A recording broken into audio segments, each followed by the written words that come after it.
Good day to all. Today topic learning outcomes. At the end of this lecture, students should be able to identify what is research problem, steps or process of formulating the research problem, and formulating the research problem, sources of research problem, identification of research problem, and selection of research problem. Let's we start. If there is no problem, there is no research. What is research problem? Any questions that you want answered and any assumption or assertion that you want to challenge or investigate. ஏதாவது ஒரு questions, அதாவது இப்போ research problem அப்படின்றது என்ன அப்படின்னா, ஏதாவது ஒரு question நம்ம அரைஸ் பண்ணுவோம். ஸோ அரைஸ் பண்ணி அதுக்கு நமக்கு ஆன்சர் வேணும் அப்படின்னா அது ஒரு ரிசர்ச் ப்ராப்ளம் அப்படின்னு சொல்லுவோம். இல்லைனா நம்மளா ஒரு அசம்ஷன், இவங்க ஜெயிப்பாங்களா ஜெயிக்க மாட்டாங்களா, ஜெயிக்கலாம் ஜெயிக்காமலையும் இருக்கலாம். ஸோ அந்த மாதிரி நம்ம ஏதாவது அசம்ஷன் வச்சுட்டும் நம்ம ஒரு ரிசர்ச் ப்ராப்ளம் பண்ணலாம். However, not all questions can be transformed into research problems. எல்லா கொஷினையுமே நம்ம ட்ரான்ஸ்ஃபார்ம் பண்ண முடியாது, நம்ம பண்ணலாம். அதாவது நாட் ஆல் கொஷின்ஸ், எல்லா கொஷின்ஸையும் நம்ம பண்ண முடியாது, ரிசர்ச் ப்ராப்ளமாக பண்ண முடியாது. எல்லா கொஷினுக்கும் நம்ம ஆன்சர் ரிசர்ச் பண்ணி ஆன்சர் தேடணும் அப்படின்றது அவசியமும் இல்லை. Again, what is research problem? A research problem is a perceived gap between what is and what should be. அது என்ன, அதை எப்படி நம்ம செய்யலாம் அப்படின்றது தான் நம்ம ரிசர்ச் ப்ராப்ளம் அப்படின்னு நம்ம சொல்கிறோம். ஏன்னா ஒரு ப்ராப்ளம் அரைஸ் ஆகும்போது தான் நம்ம அந்த மாதிரி ஒரு விஷயம் பண்ணுறோம். So research problem arise from evaluation of theories. எப்படி ரிசர்ச் ப்ராப்ளம் அரைஸ் ஆகும் அப்படின்னு பார்த்தீங்கன்னா, நான் ஏதாவது ஒரு தியரிஸ் படிக்கலாம், இல்லை நான் ஒரு டூருக்கு போகும்போது அங்கே ஏதாவது நான் எவாலுவேட் பண்ணுறது மூலமாக, ஓகே இந்த மாதிரி ஒரு ப்ராப்ளம் இருக்கோ, ஓகே நான் ஒரு ரிசர்ச், இது ஒரு ப்ராப்ளமாக எடுத்து நான் ரிசர்ச் பண்ண போகிறேன் அப்படிலாம் நம்ம சொல்லலாம். ஸோ பியர்ஸ் அண்ட் சூப்பர்வைசர்ஸ், நம்ம பக்கத்தில் நம்ம கூட எம்ப்ளாயீஸ், அதாவது நம்ம கூட ஒர்க் பண்ணுற எம்ப்ளாயீஸாக இருக்கலாம், இல்லை சூப்பர்வைசர்ஸ், அவங்களுக்கு ஏதாவது ப்ராப்ளமாக இருக்கலாம். ஓகே இவங்களுக்கு இந்த மாதிரி ப்ராப்ளம் இருக்குது, அப்போ நிறைய பேருக்கு இருக்கலாம் அப்படின்ற மாதிரி நம்ம ஒரு ப்ராப்ளம் எடுக்கலாம். பப்ளிஷ்டு ரிசர்ச், அதாவது லிட்ரேச்சர் ரிவ்யூ, ஏற்கனவே யாராவது ரிசர்ச் அந்த ஒரு விஷயத்தை பற்றி ஏதாவது ஒன்று போட்டிருப்பாங்க, ஜேர்னல் அந்த மாதிரி போட்டிருப்பாங்க. அதை படிக்கும்போது ஓகே இன்னும் ஏன் இதை நம்ம பண்ணலாமே, இன்னும் ஏதாவது டெவலப் பண்ணி கண்டென்ட்டை டெவலப் பண்ணி பண்ணலாம் அப்படின்ற மாதிரி நமக்கு தோணும். டே டு டே எக்ஸ்பீரியன்ஸ், நம்ம டெய்லி இப்போ ஒரு இடத்துக்கு போகிறோம் வரோம் அப்படின்னும் போது நம்மளுடைய டெய்லி எக்ஸ்பீரியன்ஸ் மூலமாகவே நமக்கு ஒரு ப்ராப்ளம் நம்ம எடுக்கலாம். ஃபார் எக்ஸாம்பிள்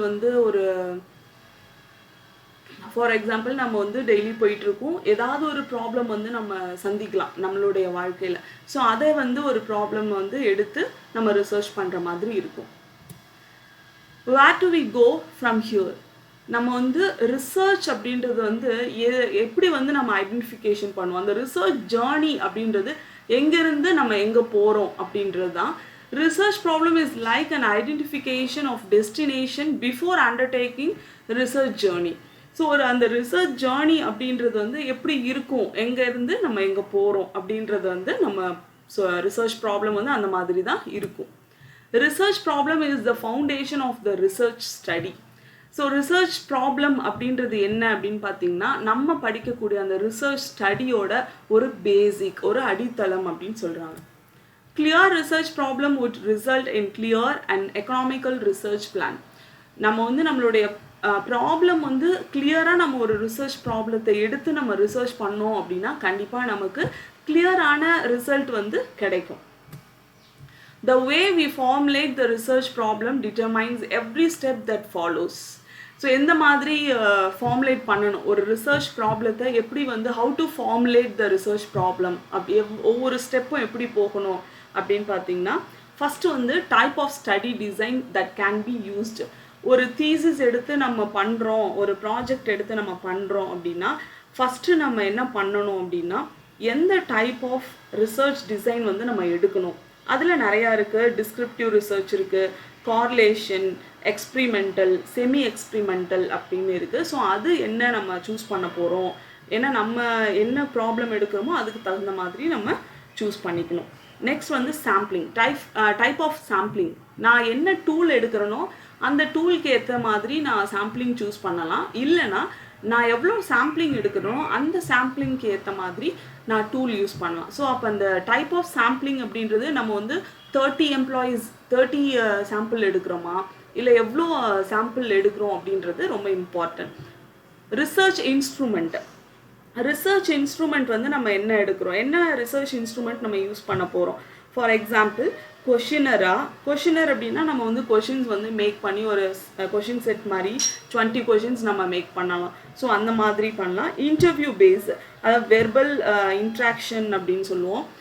அதாவது நம்ம வந்து எலெக்ஷன் டியூட்டி, இப்போது எலெக்ஷன் போயிட்டுருக்கு அப்படின்னா எந்த கட்சி ஜெயிக்கும் அப்படின்னு சொல்லிட்டு ஒரு காலேஜ் ஸ்டூடெண்ட்ஸ் வந்து பண்ணுவாங்க இல்லையா, இன்டர்வியூ மாதிரி எல்லாத்தையும் பீப்புள்கிட்டலாம் கேட்பாங்க. ஸோ அந்த மாதிரி நம்ம பண்ணலாம். Observation, track the employee performance, that is the example of observation. And next one is focus group discussion. For example, IT people or education sector, அந்த மாதிரி ஏதாவது ஒரு குரூப்பை மட்டும் நம்ம ஃபோக்கஸ் பண்ணி நம்மளுடைய ரிசர்ச் ப்ராப்ளத்தை வந்து நம்ம பண்ணணும். ஸோ அதுதான் ஃபோக்கஸ் குரூப் டிஸ்கஷன் அப்படின்னு சொல்கிறோம். So next one is type of analysis. So type of analysis அப்படின்றது என்ன அப்படின்னா, type of analysis that can be undertaking.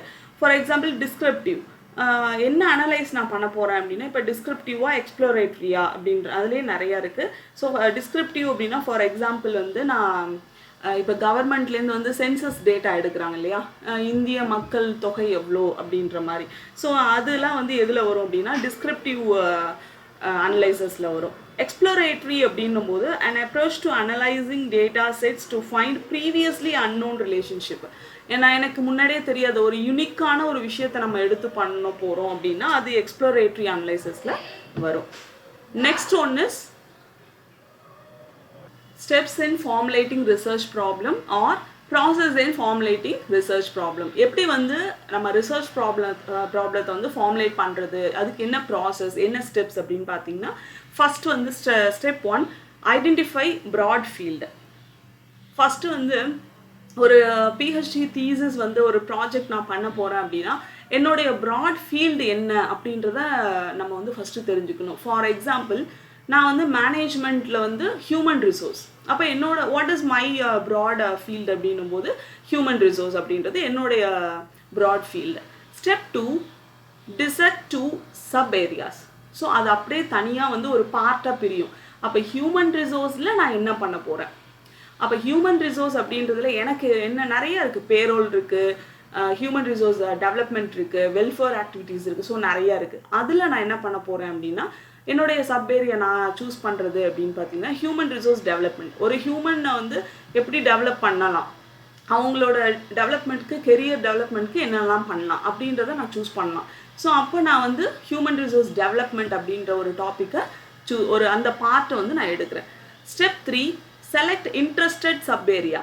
அப்போது அந்த ஹியூமன் ரிசோர்ஸ் டெவலப்மெண்ட் அப்படின்ற ஒரு டாப்பிக்லேருந்து நான் வந்து ஒரு அடுத்த ஒரு இன்ட்ரெஸ்டான ஒரு சப் ஏரியா வந்து நான் சூஸ் பண்ண போகிறேன்.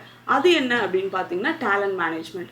அப்போ ஒரு பர்சன், ஒரு இண்டிவிஜுவலை வந்து ஒரு ஆர்கனைசேஷனில் டேலண்டட் பீப்புளை வந்து நம்ம ஐடென்டிஃபை பண்ண போகிறோம். ஸோ அப்போது அந்த டேலண்டட் பீப்புளை நான் ஐடென்டிஃபை பண்ணி அவங்களுக்கு என்ன இன்னும் கொடுக்கலாம், இல்லை வந்து சம்திங் எந்த மாதிரி வேணாலும் நம்ம பண்ணலாம்.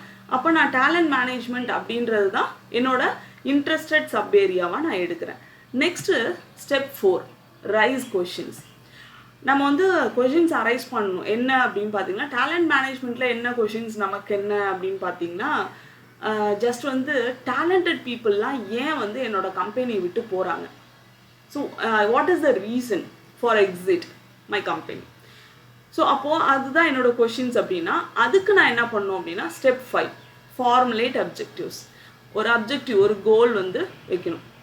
அவங்க யாரும் டேலண்டட் பீப்புள்ஸை வெளில போகக்கூடாது, நம்மளே வந்து தக்க வச்சுக்கணும். அது எப்படி அப்படின்றத நான் அப்ஜெக்டிவ்ஸ் வந்து ஒரு 2 or 3 அப்ஜெக்டிவ் வந்து ஃபார்முலேட் பண்ணுறேன். இதுதான் ஸ்டெப் 5. Step 6 assess objective. அந்த அப்ஜெக்டிவை எவாலுவேட் பண்ணி பார்க்கணும். ஃபார் எக்ஸாம்பிள் ஸ்டெப் 5ல் வந்து ஃபார்முலேட் அப்ஜெக்டிவில் நான் என்ன பண்ணுறேன் அப்படின்னா கொஷின் என்ன அப்படின்னா என்னோட கம்பெனி விட்டு டேலண்டட் பீப்புளெலாம் வெளில போகிறாங்க அப்படின்றது தான். அப்போ நான் அப்ஜெக்டிவ் என்ன செட் பண்ணுவேன் அப்படின்னா, ஸோ அவங்களுக்கு வந்து டேலண்டட் பீப்புளை நான் ட்ராக் பண்ணலை, அப்போ நான் வந்து ட்ராக் பண்ணணும். ஃபர்ஸ்ட் அப்ஜெக்டிவ் என்னென்னா, நம்ம வந்து டேலண்டட் பீப்புளை ஃபஸ்ட்டு ட்ராக் பண்ணணும். அந்த ட்ராக் பண்ணி அவங்களுக்கு இன்னும் என்ன ட்ரைனிங்கை கொடுக்கணும். ஸோ அப்போ டிஎன்டி, ட்ரைனிங் அண்ட் டெவலப்மெண்ட் வந்து இன்னும் என்ன கொடுக்கணும், அவங்களுக்கு என்னென்ன வெல்ஃபேர்ஸ்லாம் கொடுக்கலாம். ஸோ அந்த மாதிரி அவங்கள யூனிக்காக நம்ம எடுத்துகிட்டு போனோம் அப்படின்னா கண்டிப்பாக அவங்க வந்து இன்னொரு கம்பெனிக்கு ஜம்ப் பண்ண மாட்டாங்க. ஸோ இதுதான் என்னுடைய அப்ஜெக்டிவ்ஸ். அப்போது அசஸ் அப்ஜெக்டிவ் ஸ்டெப் 6ல் அதை எப்படி அந்த அப்ஜெக்டிவ் நம்ம பண்ணணும் அப்படின்னா, அதை வந்து ஒரு 2 பர்சன்ஸ்க்கு வந்து நம்ம எவாலுவேட் பண்ணி பார்க்கணும். அது சக்ஸஸ் அப்படின்னா ஓகே. ஸோ அப்போ ஸ்டெப் 7 என்ன அப்படின்னா டபுள் செக். ஸோ அதை வந்து நம்ம டபுள் செக் பண்ணி நம்ம கரெக்டாக இருக்கா அப்படின்னு நம்ம பார்த்துக்கணும். So this is the steps in formulating research problem. And next one is sources of research problem. ஒரு ரிசர்ச் ப்ராப்ளத்துக்கு எங்கேருந்தெல்லாம் சோர்சஸ் நம்ம எடுக்கலாம் அப்படின்னு பார்த்தீங்கன்னா, ஃபஸ்ட்டு வந்து 4P அப்படின்னு சொல்லுவோம். ஃபர்ஸ்ட் வந்து people, problem, program, phenomena. So sources of research problem அப்படின்றதுல ரிசர்ச், ஸ்டடி பாப்புலேஷன். நான் வந்து இந்திய மக்கள் தொகை எவ்வளோன்னு பார்க்க போகிறேன், இல்லைனா வந்து சம்திங் எது வேணாலும் இருக்கலாம். Subject areas, problem, program, phenomena. இதுக்கு ஒரு டயக்ராம் காட்டுறேன், உங்களுக்கு புரியும். ஸோ ஆஸ்பெக்ட்ஸ் ஆஃப் ஸ்டடி, நான் என்னோடய ஸ்டடி என்ன அப்படின்னு பார்த்தீங்கன்னா ஸ்டடி பாப்புலேஷன். ஸ்டடி பாப்புலேஷனா இல்லை சப்ஜெக்ட் ஏரியாவா? அப்போ ஸ்டடி பாப்புலேஷன் அப்படின்னும் போது பீப்புளில் வந்துடும். ஸ்டடி வந்து இண்டிவிஜுவல்ஸ். ஒரு இப்போ நான் வந்து இந்திய மக்கள் தொகையை எடுக்கலாம், இல்லைனா ஒரு ஆர்கனைசேஷன் இருக்கு இல்லையா, அந்த ஆர்கனைசேஷனில் எத்தனை பேர் இருப்பாங்க. இப்போ ஐடி இண்டஸ்ட்ரி அப்படின்னா சென்னையில் ஐடி இண்டஸ்ட்ரியில் எத்தனை எம்ப்ளாயீஸ் இருப்பாங்க அப்படின்றது. ஸோ அந்த மாதிரி, இல்லைனா குரூப்ஸு, கம்யூனிட்டிஸ், இந்த மாதிரி எல்லா இதோட நம்ம எடுத்துக்கலாம். They provide you with the record information or you collect information from or about them. So அப்போ நம்ம இன்ஃபர்மேஷன் வந்து அது அவங்கள்ட்டேருந்து நம்ம வாங்கிக்கலாம். ஸோ எத்தனை பேர் இருக்காங்க அப்படின்ற மாதிரி. இப்போ மக்கள் தொகை கணக்கெடுப்புக்கு வர்றாங்க அப்படின்னா ஒவ்வொரு வீடாக வந்து ஒவ்வொரு ஏரியாவாக பிரித்து விட்டுருவாங்க. ஸோ நம்ம போயிட்டு நம்ம பண்ணிக்கலாம். நெக்ஸ்ட் வந்து சப்ஜெக்ட் ஏரியா. அதில் ப்ராப்ளம் அப்படின்னும் போது இஷ்யூஸ், சிச்சுவேஷன்ஸ். ஏதாவது ஒரு இஷ்யூ எடுத்து நம்ம ஒரு ரிசர்ச் பண்ணலாம், இல்லைனா ஏதாவது சிச்சுவேஷன் நடக்கும் அதை வச்சு பண்ணலாம்.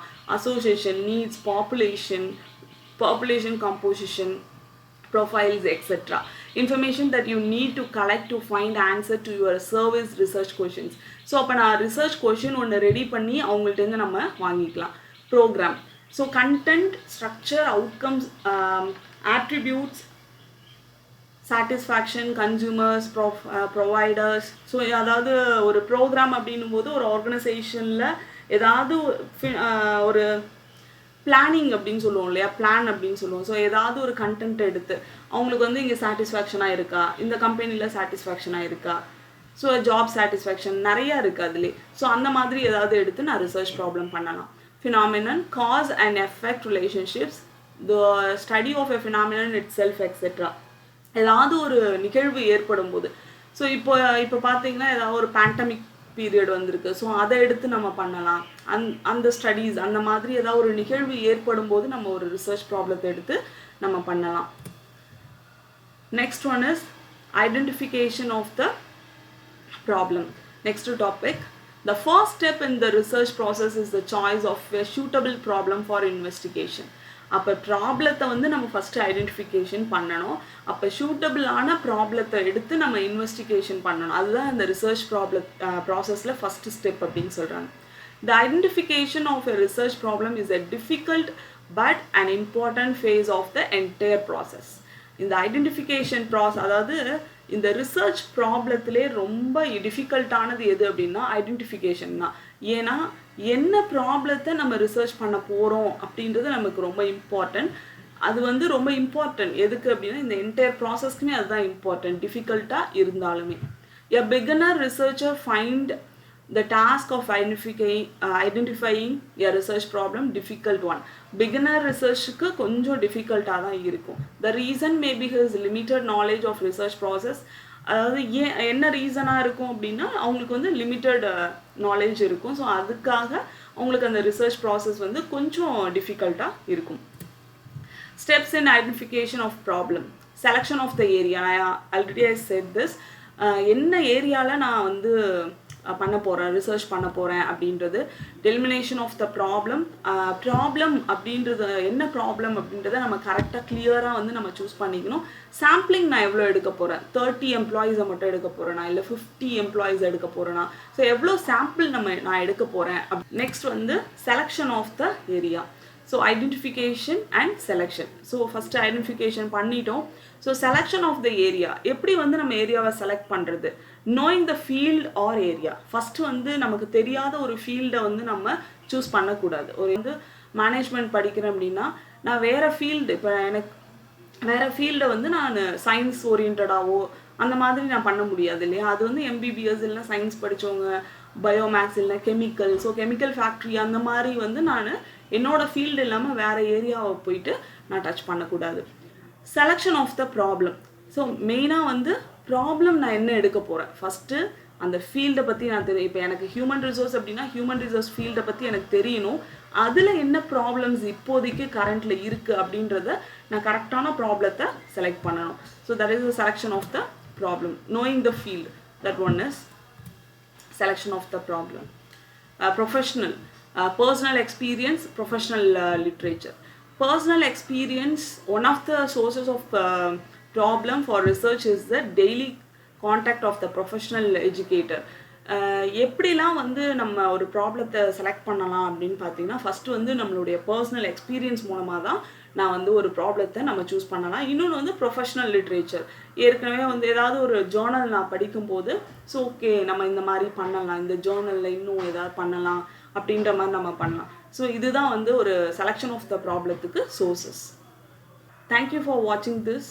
We will meet next class.